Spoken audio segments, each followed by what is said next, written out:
కనిపించిన అంబటి రాంబాబు అనేవాడు ఎక్కడ కనిపించినా మాకు ఇంతకంటే భవిష్యత్తు మీద ఆశ లేదు. మా గౌరవ ముఖ్యమంత్రి చంద్రబాబు నాయుడు గారిని మాట్లాడిన తర్వాత సహనము ఓపికతో ఉండాల్సినటువంటి అవసరం లేదు. చంద్రబాబు నాయుడు గారు లాంటి సహనం మాకు లేదు. ఆయన సహనాన్ని మీరు చాదగంతరంగా తీసుకుంటా ఉన్నారు.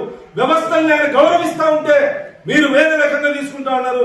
ఖచ్చితంగా నీలాంటి నీచుల్ని నడి రోడ్డు మీద చెప్పులతో కొట్టి ఊరేగించే రోజు దగ్గరలో ఉంది. అంబటి రాంబాబు మీ అధినాయకుడికి కూడా ఈ సందర్భంగా హెచ్చరిస్తా ఉన్నా, అలాంటి నీచుల్ని పార్టీ నుంచి సస్పెండ్ చేస్తావా, లేదంటే నీ కూడా అంబటి రాంబాబు పెట్టే గత పడుతుంది కూడా ఈ సందర్భంగా హెచ్చరిస్తా ఉన్నా. సభ్య సమాజంలో ఉన్నాం, గౌరవప్రదమైనటువంటి రాజకీయాల్లో ఉండి ఇంత నీచాతి నీచంగా నోరుంది కదా, నాలుకలు ఉన్నాయి కదా అని మాట్లాడితే పడకల్లారా నాలుకలు చీరేస్తామని కూడా సందర్భంగా హెచ్చరిస్తాను. అయ్యా ముఖ్యమంత్రి గారు, మీ సహనాన్ని కొంచెం పక్కన పెట్టండి. ఇలాంటి నీచుల్ని కఠినంగా వ్యవహరించండి. వ్యవహరించకపోతే ఇంకా ఇంకా భరించాల్సి వస్తుంది. శత్రువు ఏ ఆయుధంతో వస్తే ఆ ఆయుధంతోనే తిరిగి సమాధానం చెప్పాలనేది క్షత్రియ నీతి. ఖచ్చితంగా దీనికి మేము సిద్ధపడి ఉంటామని ఈ సందర్భంగా హెచ్చరిస్తాను.